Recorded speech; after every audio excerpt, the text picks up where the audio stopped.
बंदी छोड़ सदगुरु संत रामपाल जी महाराज की जय। सत साहब पावन भगत बड़े भाई, मेरी शंका का समाधान करिए। हमने 29/5/2020 को नाम दीक्षा लिया था मोबाइल से ऑनलाइन। हमने एक सत्संग सुना था, जिस भाई का इंटरव्यू आ रहा था वो एमपी इंदौर से था। क्या हुआ, उसने अपना नंबर दे रखा था, तो हमने उसने बताया कि हमें ये लाभ हुआ, ऐसे हुआ, मेरे बच्चे की जान बच गई। तो मैं उसके इंटरव्यू से प्रभावित होकर के हमने उसका नंबर नोट किया और हमने उसको कॉल कर दिया। हमने पूछा क्या भाई आपको सच में लाभ हुआ, ऐसा हुआ है? क्योंकि पहले मैं कोई सत्संग वगैरह नहीं सुनता था। तो उसने बताया कि हाँ हुआ है, हमें भी बिल्कुल लाभ हुआ है। वो बिल्कुल मतलब भक्ति में ज़्यादा दृढ़ रहता है, बहुत अच्छे से बात करता है भगत। उसके अंदर कोई मतलब जो है किसी प्रकार का कोई मतलब नहीं है, बहुत ही अच्छे से बात करता भगत जी। तो क्या हुआ, उसने मुझे एमपी इंदौर से नाम दीक्षा दिला दिया, जबकि मैं रहता हूँ उत्तर प्रदेश, जिला हरदोई और ये संडीला, यहाँ मैं रहता हूँ। और हमें नाम दीक्षा मोबाइल से ऑनलाइन दिलाई गई।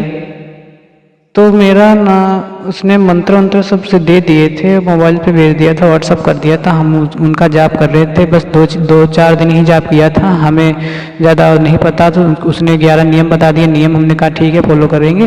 तो हम नहीं निभा पाए, 2-3-4 दिन में हमने किया था। उसके बाद में मेरा शायद मेरे अंदर विकार तो इंसान कितनी जल्दी जाते नहीं, और मुझे इतना पता भी नहीं था कि कहाँ क्या है। तो शायद मेरा नाम खंडित हो गया था। मैं नाम फिर मैंने 3-4 महीने पढ़ रहने दिया, नाम नहीं शुद्ध कराया। फिर हमें बहुत ज़्यादा दिक्कत हो रही थी, बहुत ही ज़्यादा परेशानी में मैं था, घर में क्लेश रहता था। तो मैंने सोचा नाम शुद्धिकरण करा लें। तो उसने नंबर दे दिया हमें हमारे यहाँ लखनऊ का। तो हमने क्या किया, उनको कॉल किया नाम शुद्धिकरण के लिए। उन्होंने कहा कि हाँ हो जाएगा, अपना जो ऑनलाइन फॉर्म है वो आप सेंड कर दो व्हाट्सएप पे। हमने सेंड कर दिया। उन्होंने कहा कि माफ़ीनामा भेज दो, अपना एक कॉपी पे लिख करके हमने वही किया, भेज दिया। फिर उसके बाद क्या हुआ, फिर हमने आपका वीडियो देख लिया कि फर्जी नाम दान केंद्र सेंटर जो है ये फर्जी हैं।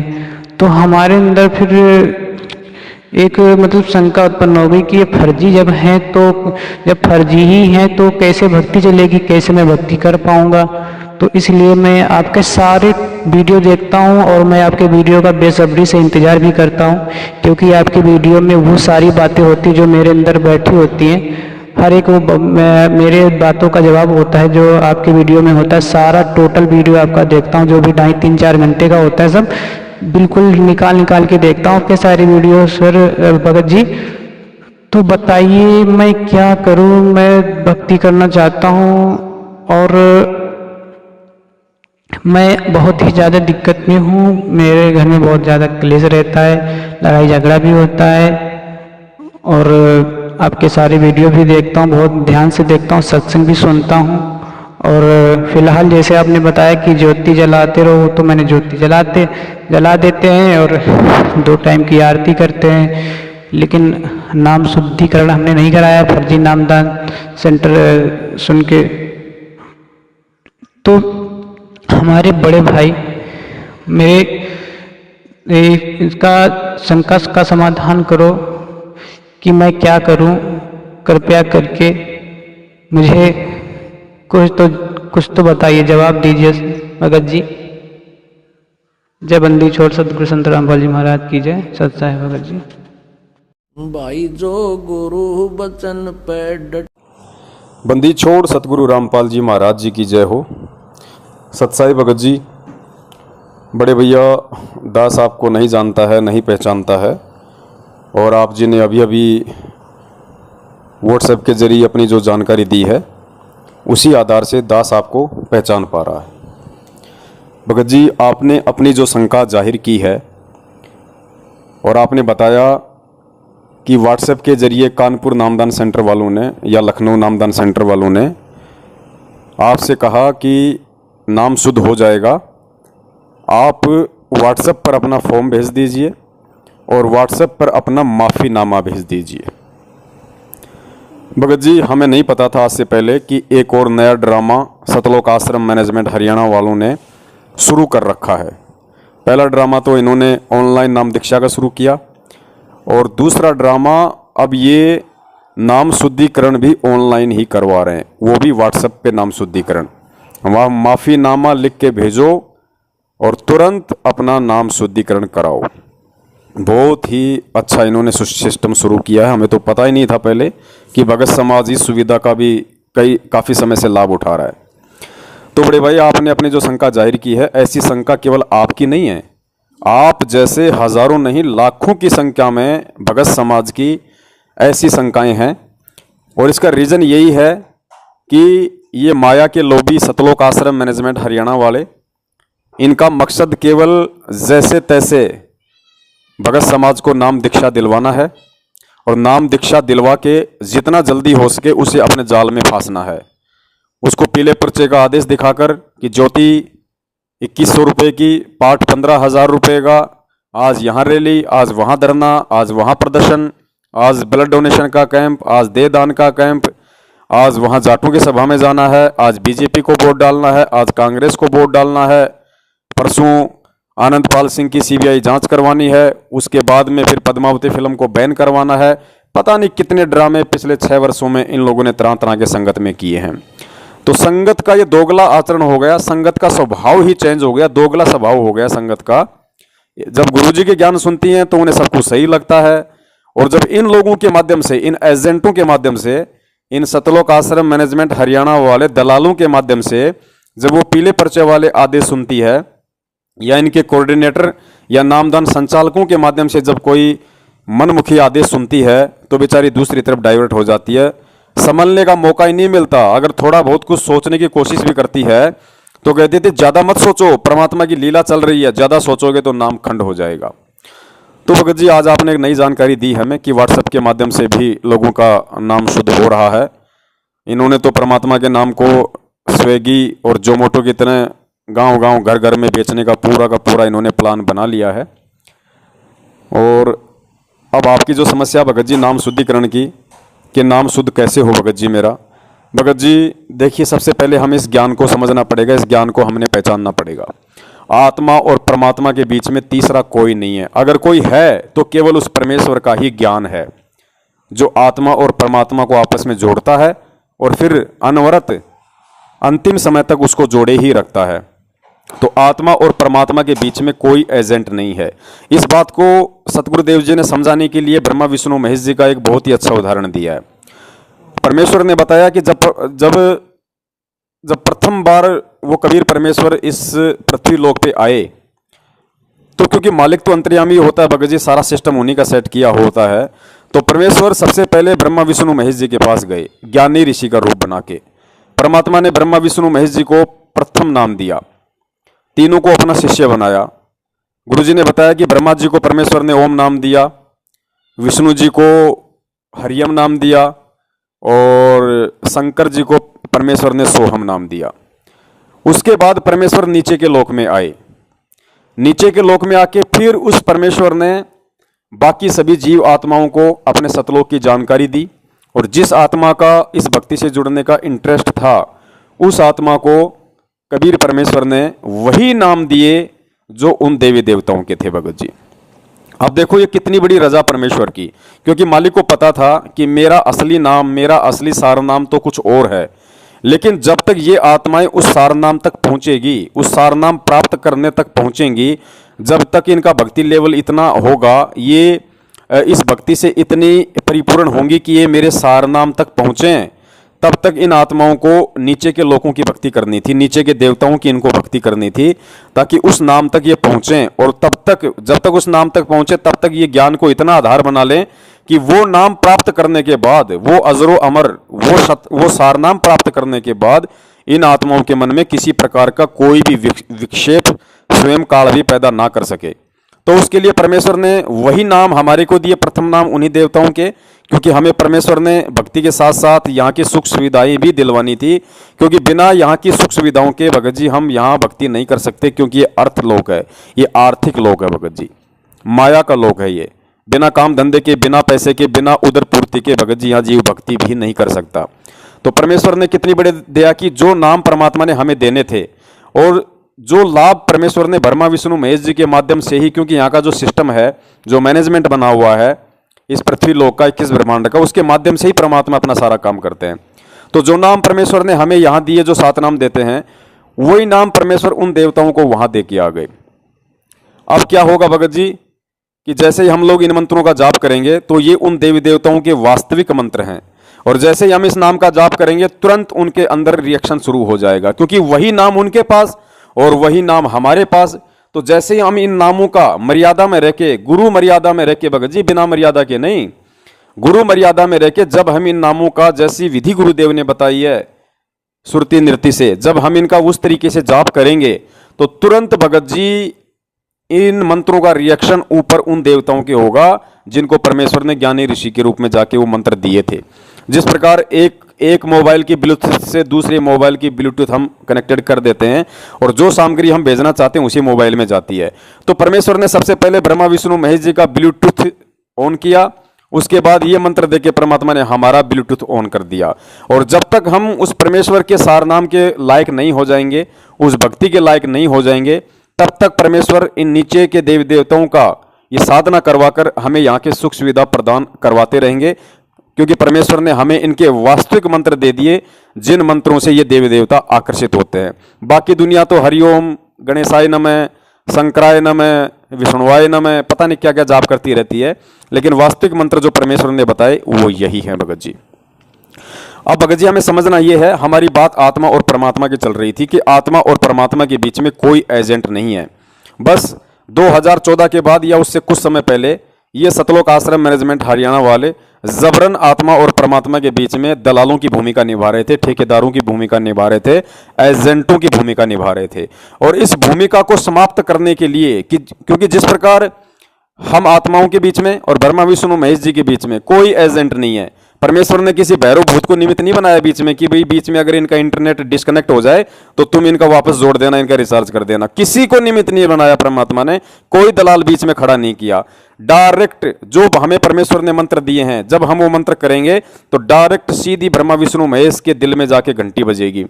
ठीक इसी प्रकार भगत जी आत्मा और परमात्मा का संबंध होता है, लेकिन बीच में ये सतलोक आश्रम मैनेजमेंट हरियाणा वाले एजेंट घुस आए काल प्रेरणा से। तो परमात्मा ने इनका भी सफाया करना था भगत जी, और इनको अपनी औकात याद दिलानी थी कि भाई समर्थ का काम उसी को साजे और करे तो डूंडा बाजे, यानी मूर्ख कहलाएगा वो।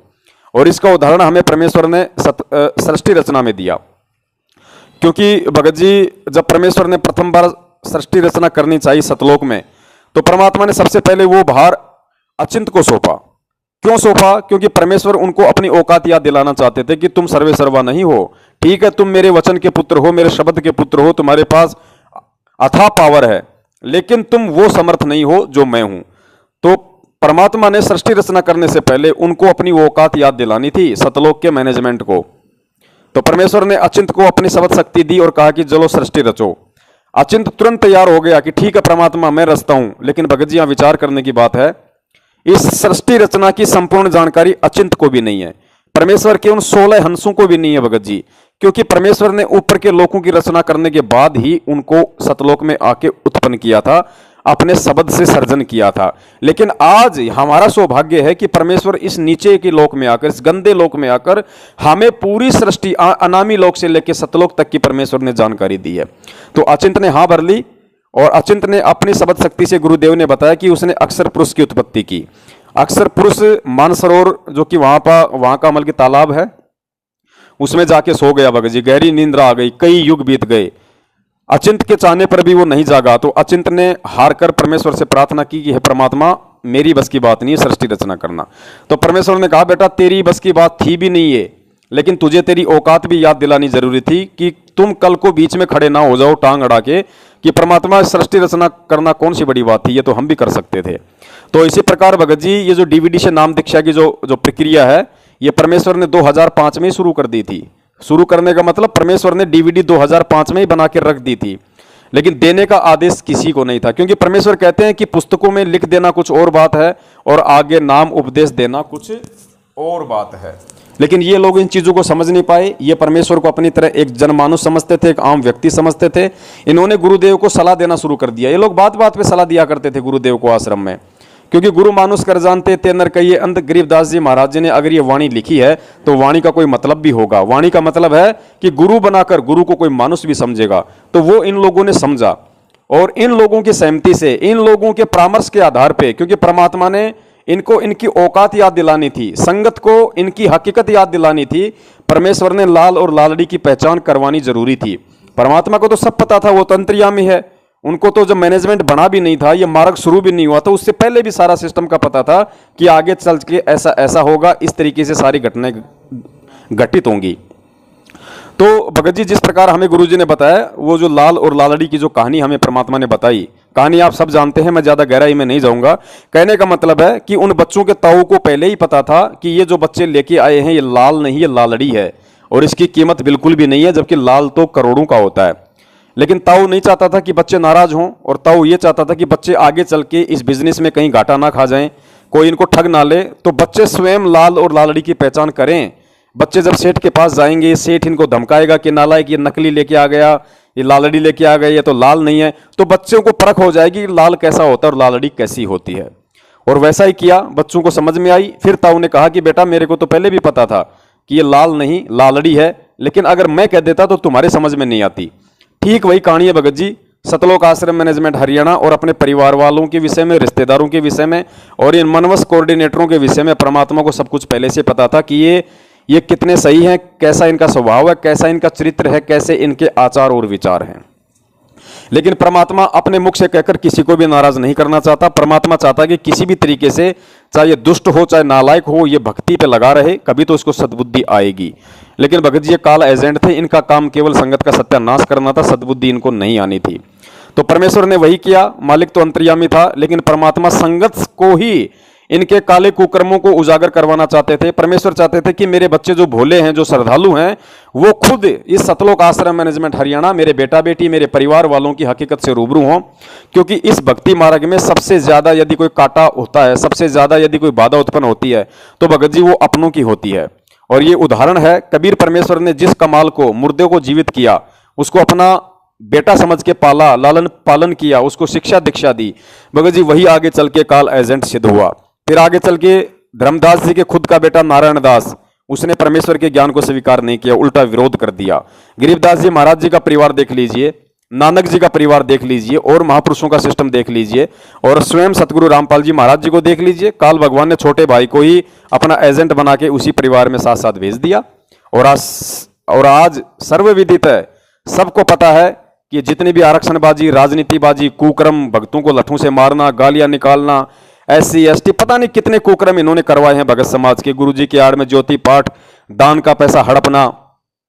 अभी आप जी देखिए वहां पे क्या हो रहा है। ये मुंडका में, भिवानी में, जिंद में इन्होंने मनमुखी रूप से गुरुजी के नाम की आड़ में पाठ प्रकाश शुरू कर दिए। अब जो बेचारे जो भोले भगत हैं वो वहां जा जाके फंस जाएंगे। जो नए हैं, जो समझदार हैं, उन पे तो मालिक की दया, वो तो नहीं फंसेंगे। तो काल इस तरीके से अपना जाल फेंकता है भगत जी। तो परमेश्वर ने इनको अचिंत की तरह अपनी औकात याद दिलानी थी कि भाई ये मिशन मेरा है, और इस मिशन को जिस तरीके से मैं सेट करूंगा, क्योंकि 1000 वर्ष तक ये परमेश्वर का भक्ति मार्ग निर्बाध रूप से चलेगा। इस कलयुग में कोई रोड़ा भी नहीं अटका सकता। तो वो निर्बाध रूप से कैसे चले, क्योंकि उस समय तो परमेश्वर भी नहीं रहेंगे यहाँ पे शरीर में, केवल उनका ज्ञान रहेगा। तो आने वाली आत्माएं कैसे भक्ति करेंगी बिना गुरु के दर्शनों के, बिना गुरु के आशीर्वाद के। तो भगत जी वो भक्ति मार्ग सेट करने के लिए, निर्बाध रूप से वो भक्ति मार्ग कैसे चले, इसके लिए सारी भगत जी प्रक्रिया है। और इनको परमात्मा ने अपनी औकात याद दिलानी थी कि या तो चुपचाप बैठ के भक्ति कर लेना, वरना तुम भक्ति के लायक हो ही नहीं। तो आज इनको अपनी हकीकत, इनकी औकात आज इनको समझ में आ रही है। आज इनकी आंखों के सामने भगत समाज इनको धुतकार रहा है। आज महेंद्र को लोग महेंद्र भगोड़ा कह के बुलाते हैं, क्योंकि जो व्यक्ति संत रामपाल जी महाराज जी का भगत होकर पुलिस के आगे भगेगा, छिपेगा, उससे बड़ा भगत जी मूर्ख व्यक्ति और कौन हो सकता है। जो कहता है मुझे सारनाम मिला हुआ है, मैं गुरु जी का भाई हूं, मैं 20 साल से भक्ति कर रहा हूं, और भगत जी बरवाला कांड में, और वो आदमी आश्रम से फरार हो जाता है, भाग जाता है। सोचो उसको कितना, उसको भक्ति पे विश्वास होगा, कितना उसको भगवान पे विश्वास होगा। बिल्कुल फ्रॉड व्यक्ति। तो आज सबके सामने उनकी हकीकत, उनकी सच्चाई आ रही है। उनका बेटा देख लीजिए, वो भगोड़ा बन के घूम रहा है, उनकी बेटी देख लीजिए कैसे झूठों का साथ दे रही है, उनकी पत्नी देख लीजिए कैसे चुपचाप सब कुछ सहन कर रही है, ये स्टेट कोऑर्डिनेटर नामदान संचालक देख लीजिए कैसे अपने अपने स्वार्थों में लिप्त हैं। आज इनके सारे घर का खर्चा, गाड़ी, मोबाइल, बच्चों की फीस, मकान किराया, घूमना फिरना, खाना पीना सब कुछ संगत के दान पे चल रहा है। इसलिए ये लोग चुप हैं कि काम धाम हमारे पास कुछ है नहीं, कल को अगर हमने मैनेजमेंट के चापलूसी करना छोड़ दिया तो हमारे बच्चे कौन पालेगा, मर जाएंगे भूखे। तो भगत जी यहाँ ये माया का लोक है, सब लोग अपने अपने स्वार्थों में लिप्त हैं। तो परमात्मा ने इनको अपनी औकात याद दिलानी थी और संगत को इनका काला चेहरा दिखाना था परमात्मा ने, क्योंकि सारा खेल परमात्मा संगत के लिए खेल रहा है कि संगत समझे कि भक्ति मार्ग में केवल सतगुरु और उसका ज्ञान ही सर्वोपरि होता है और तीसरी कोई चीज सर्वोपरि नहीं होता है। सतगुरु का ना कोई परिवार होता है, सतगुरु का ना कोई माँ होता है, ना बाप होता है, ना भाई होता है, ना बेटा होता है। और यदि सतगुरु का कोई भाई बेटा है, कोई यदि बच्चा है, कोई बेटा बेटी है, तो परमेश्वर कहते हैं वो है जो सतगुरु के ज्ञान को आधार बना के चलता है, वो उनका असली बेटा बेटी है।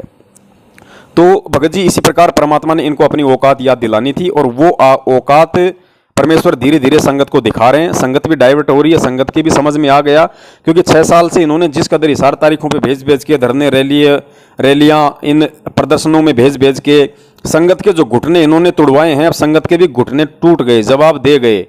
ज्योति पाठ दान के नाम पे संगत की जेब खाली कर दी, कोरोना काल में भी नहीं छोड़ा इन्होंने। अरे सरकार ने तो कुछ थोड़ी बहुत रिपीट दी, इन नालायकों ने तो कोरोना काल में भी भक्तों को नहीं छोड़ा। उस समय भी गुरु जी का आदेश बता बता के खूब लूटा ऑनलाइन। तो भगत जी अब संगत को भी समझ में आ रहा है, क्योंकि संगत भी हार चुकी है, थक चुकी है, सारे कर्म कुकर्म मैनेजमेंट के देख चुकी है, हर व्यक्ति के आचार विचार, उसके चरित्र और व्यवहार से परिचित हो चुकी है, क्योंकि ठीक का समय आता है तब तभी सब कुछ ठीक होता है भगत जी। तो बड़े भैया बात चल रही थी आत्मा और परमात्मा के बीच की। तो आत्मा जिस प्रकार आप और हम जो मंत्र जाप करते हैं ब्रह्मा विष्णु महेश जी के, जब हमारे और उन देवी देवताओं के बीच में कोई एजेंट, कोई दलाल नहीं है, कोई मीडिएटर नहीं है, तो सोचो भगत जी हमारा असली पिता परमात्मा है और हम आत्मा है, तो हमारे और परमात्मा के बीच में कौन एजेंट होगा, कौन दलाल होगा। लेकिन ये नालायक मैनेजमेंट वाले जबरदस्ती दलाल बनने का नाटक कर रहे थे, जबरदस्ती ये दलाली खाने का ड्रामा कर रहे थे, जो अब इनका फेल हो गया है, नहीं चलने वाला है। परमेश्वर की आत्माएं परमेश्वर को जान रही है, समझ रही है। वरना एक बात बताओ भगत जी, इतना ज्ञान परमेश्वर ने दे दिया और लोग क्या कर रहे हैं, गुरु जी से प्रार्थना लगवाएंगे। अरे पहली बात तो जिसको ज्ञान हो गया कि मेरा परमात्मा अंतर्यामी है, परमेश्वर कहते हैं चीटी पायल बाजे पैर साहिब सुनता है सब लहर। परमेश्वर तो चीटी के पैर की पायल की आवाज को भी सुनता है भगत जी, जबकि जिसको देखा भी नहीं जा सकता इन आंखों से, इतनी, क्योंकि चीटी का पैर कितना होगा, फिर उस पैर की पायल की साइज क्या होगा, जिसको देख नहीं सकते परमेश्वर उसकी भी आवाज सुनता है। ये तो एक एग्जाम्पल दिया परमात्मा ने। परमेश्वर तो पशु पक्षी सूक्ष्म जीवों तक की आवाज को जानते हैं, पहचानते हैं, उनके मन की भावनाओं को जानते हैं।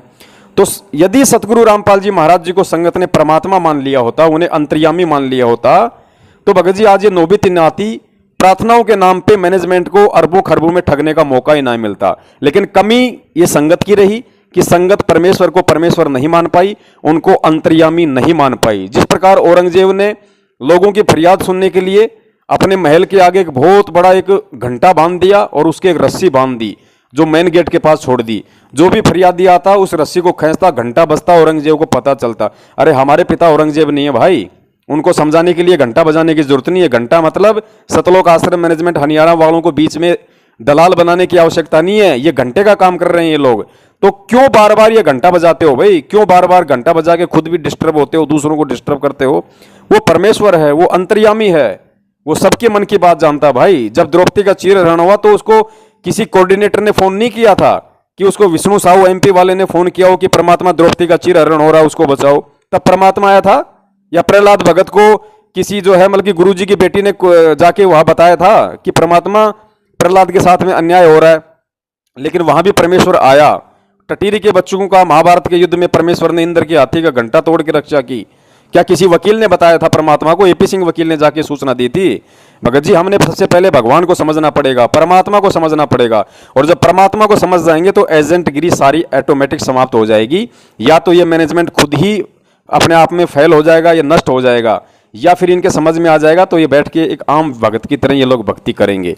तो बड़े भाई आत्मा और परमात्मा के बीच में कोई एजेंट नहीं है। यदि आपने नाम शुद्ध करवाना है तो भगत जी सबसे पहला तो यदि सतगुरु है, यदि तो हम सतगुरु के सामने ही जाके हम प्रार्थना करें। अपने जो भी गलती हुई है क्योंकि परमात्मा कहते हैं कि सतगुरु के सामने ऐसे जाना चाहिए जैसे भगवान के सामने।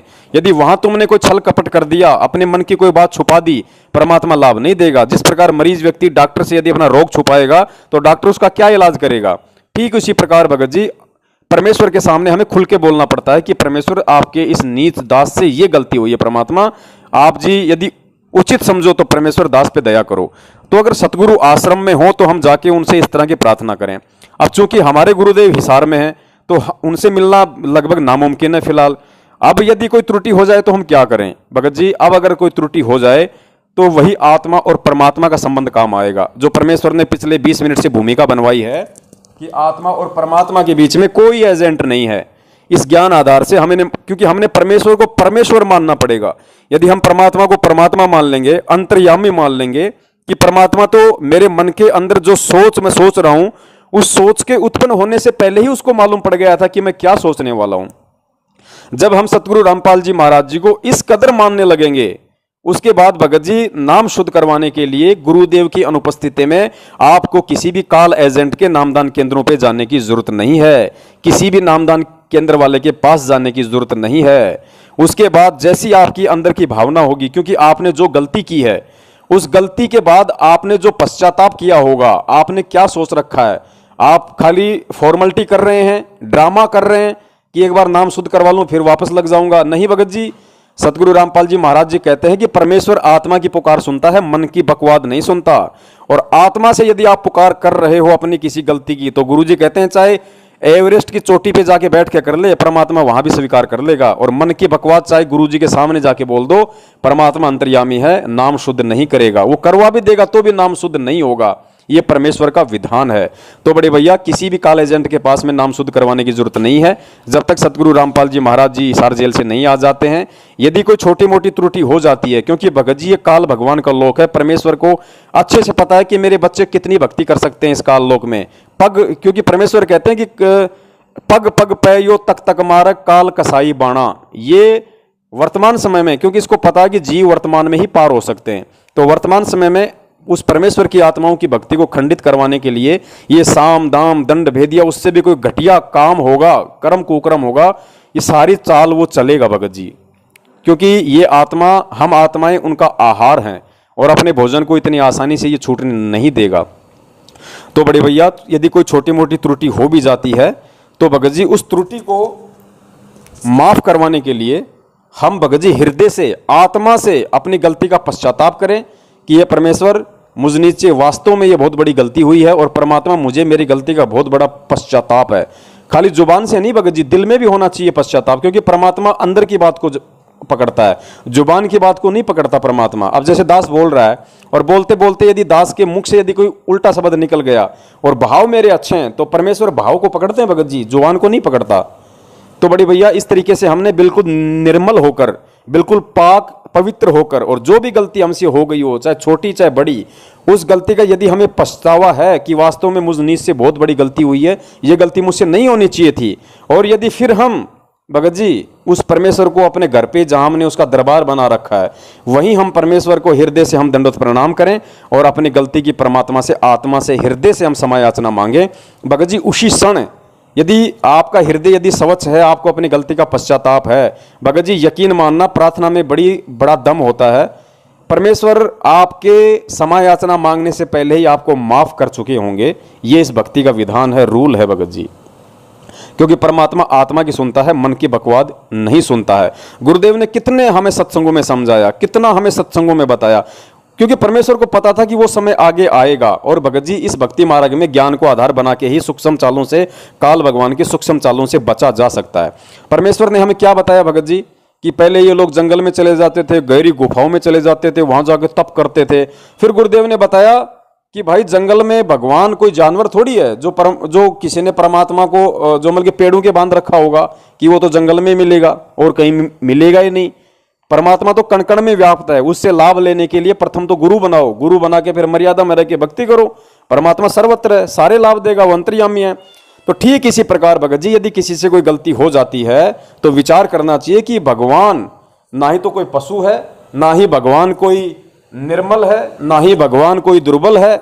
जो सतलोक आश्रम मैनेजमेंट हरियाणा के इन चापलूसों ने उनको नामदान केंद्रों पे बांध रखा है कि यदि भगवान से यदि कोई माफ़ी मंगवानी है, यदि भगवान से कोई प्रार्थना करनी है, तो केवल हमें इन एजेंटों का या इनके नामदान केंद्रों पे ही जाना जरूरी है। नहीं भगत जी, परमात्मा सर्वत्र है, कण कण में व्याप्त है।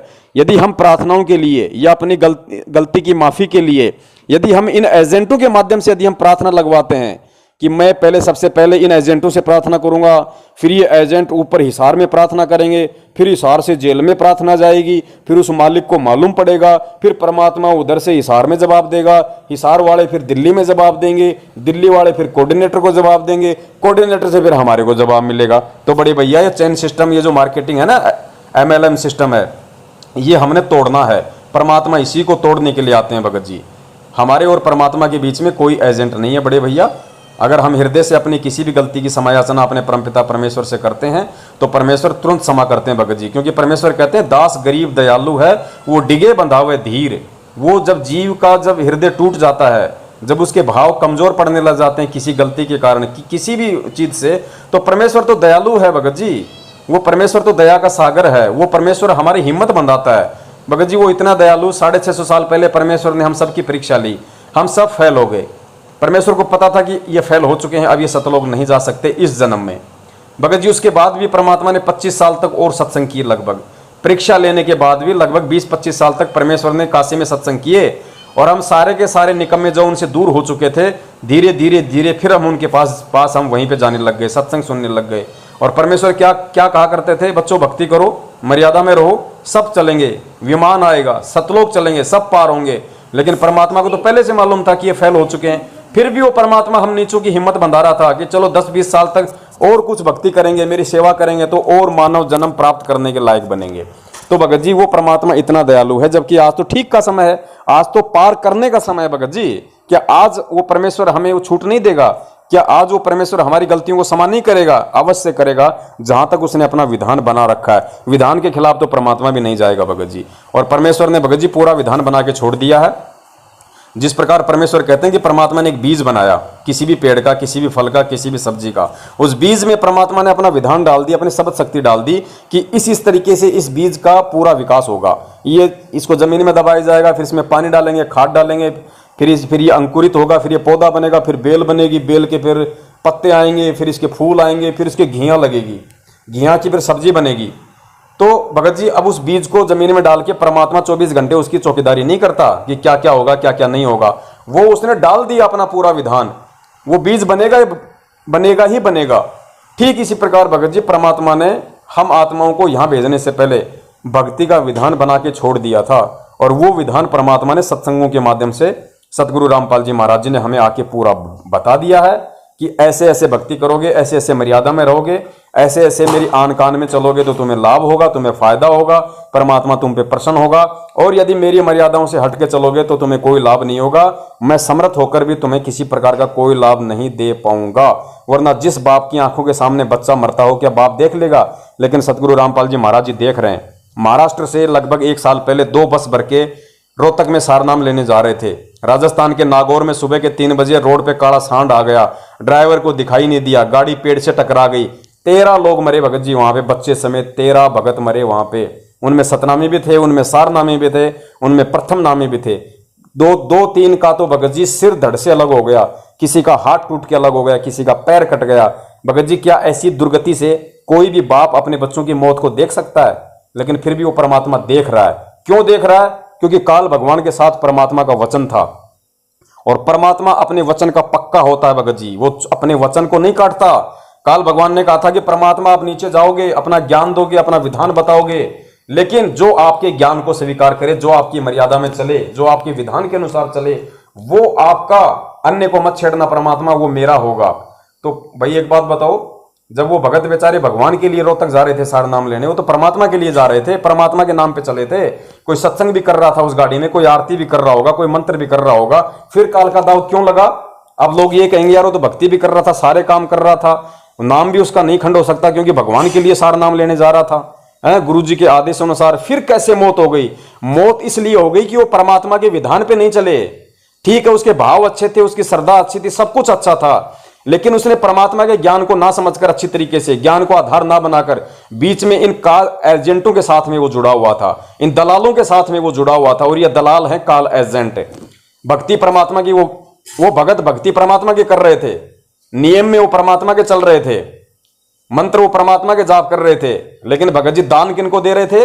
ज्योति पाठ का पैसा वो किनको दे रहे थे? किनके कहने पे वो हिसार तारीखों पे जाके गुरु जी को गालियां निकलवा रहे थे? किनके कहने पे वो आरक्षणबाजी कर रहे थे? किनके कहने पे वो राजनीति कर रहे थे? किनके कहने पे वो रक्तदान और देहदान कर रहे थे? किनके कहने पर वो नामदान केंद्रों पे वहां जा रहे थे? किनके कहने पे वो नामदान केंद्र वालों को परीक्षा दे रहे थे, प्रथम नाम की, सतनाम की? किनके कहने पे वो वहां पे जाकर अपना नाम शुद्ध करवा रहे थे, जो नाम उस परमेश्वर का दिया हुआ था, इन काल एजेंटों के इशारों पे? तो भगत जी भक्ति तो हम परमात्मा की कर रहे हैं और आदेश मान रहे हैं सारे हम काल एजेंटों के, इन दलालों के। तो भगत जी मर्यादा खंडित होगी कि नहीं होगी?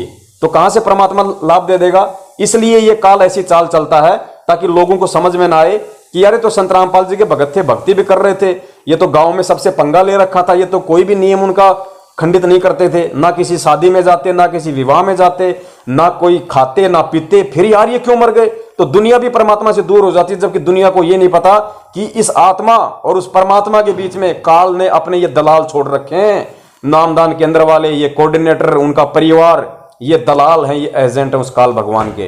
पुण्यात्माओं यही हो रहा है पिछले 6 साल से। संगत में जितनी भी अकाल मौतें हुई हैं, जितनी भी अशांति हैं, हर भगत दुखी है। दास ने जब से ये शंका समाधान का प्रोग्राम शुरू किया है, दास को तो सुन के हैरत हो रही है भगत जी। इतने फोन, इतने मैसेज, इतने कमेंट्स, हर भगत दुखी भगत जी, हर भगत परेशान। भगत जी ऑनलाइन नाम दीक्षा ले ली भगत जी, कोई लाभ नहीं हो रहा भगत जी, क्या करें भगत जी? मैंने 2 साल पहले नामदान के अंदर से नाम लिया था भगत जी, मर्यादा में भी हूं फिर भी। अरे तुम नाम भी ले रहे हो, सब कुछ कर रहे हो, लेकिन तुमने एजेंट पाल लिए बीच में, एजेंट। पहले इस ज्ञान को समझना था भाई, बिना ज्ञान को समझे तुमने एजेंट पाल लिए। तो बड़े भैया नाम शुद्धिकरण अब कैसे होगा, कैसे नहीं होगा?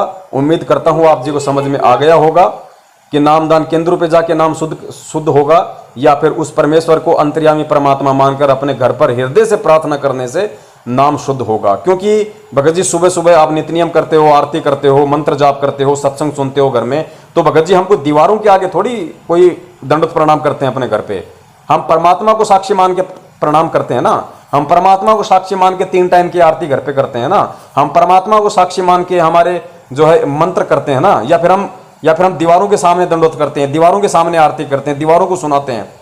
तो भैया जो इन काल एजेंटों के संपर्क में रहेगा उसके साथ परमात्मा नहीं है, ये चाहे आज लिखवा लेना या चाहे कल लिखवा लेना। और जो परमेश्वर को परमेश्वर मान के, क्योंकि भगत जी अब वही बात है, इन लोगों ने तो सब कुछ, सारी नैया इन्होंने डुबो दी, इन्होंने परमेश्वर का जन्मदिन मनवा दिया भगत जी उस बंदी छोड़ का। अरे नारे लगाते हो कि बंदी छोड़ सतगुरु रामपाल जी महाराज जी की जय हो। अरे बंदी छोड़ कौन होता है ये भी तो सोचो। इस सृष्टि में बंदी छोड़ कहलाने के लायक कौन है?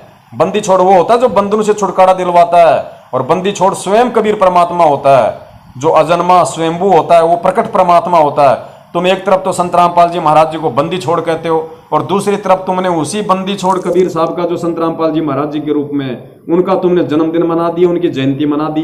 तो भैया मर्यादा रह कहाँ गई? कहाँ गई मर्यादा? फिर मरेंगे नहीं, अकाल मृत्यु नहीं होगी तो और क्या होगा भगत जी? हैं बताओ भगत जी। वो 13 भगत जो मरे थे, जो महाराष्ट्र से आ रहे थे, हिसार जा रहे थे, बीच में सांड आ गया था भगत जी। देखो वो सांड बच गया और वो भगत मर गए। तो सोचो भगत जी, भक्ति सांड की ज्यादा थी या उन भक्तों की ज्यादा भक्ति थी? क्योंकि भक्तों की भक्ति बनी नहीं रही थी, बीच में इन दलालों ने आके परमात्मा से आत्माओं का कनेक्शन काट दिया। तो बताओ भक्ति कहां से बचेगी भगत जी? कहां से बचेगी? उस सांड को परमात्मा ने बचाया, लेकिन उन भक्तों को नहीं बचाया। तो भगत जी ये खेल सारा पाप और पुण्य का है, और परमेश्वर का अपना विधान है भगत जी। परमेश्वर के विधान के अनुसार हम चलेंगे तो ही भगत जी हम सफल हैं, तो ही परमात्मा हमारी रक्षा करेगा। अन्यथा गरीबदास जी महाराज जी ने स्पष्ट बोल रखा है कि अनंत कोटि बाजी जहां, गरीबदास जी महाराज जी ने बताया कि कबीर साहब ने कहा है कि अनंत कोटि बाजी जहां हम रचे सकल ब्रह्मंड, और गरीबदास में के करूं यो काल करे जीव खंड। कि गरीबदास जी मैं तो कुछ भी कर सकता हूं, मैं तो मुर्दे को जिंदा कर दूं, लेकिन क्या करूं? इतना ज्ञान देने के बाद, इतना रोने चीखने के बाद भी ये आत्माएं बीच में ये दलाल बना लेती हैं, ये एजेंटों के भरोसे हो जाती हैं, ये मेरे पे विश्वास नहीं कर पाती, जिस कारण से मैं भी समर्थ होते हुए भी अपने वचन की लाज रखने के कारण मैं असमर्थ हो जाता हूं भाई। तो भगत जी अब निर्णय आप जी ने करना है, और उस भगत समाज ने करना है जो इस ऑडियो को सुन रहा है, कि आपको इस भक्ति मार्ग में सफल होने के लिए विश्वास अपने सतगुरु रामपाल जी महाराज जी पे, अपने परमात्मा पे करना है, या गुलामी इन कॉल एजेंटों की, इन नामदान केंद्र वालों की, गुरु जी के परिवार वालों की, उनके रिश्तेदारों की, उनके भाई बंधुओं की, या इन कोऑर्डिनेटरों की करनी है। बंदी छोड़ सतगुरु रामपाल जी महाराज की जय हो। सत साहिब। भाई जो गुरु बचन पे डट गे रकट गे फंद 84 के। भाई जो गुरु बचन पे डट गे रकट गे फंद 84 के।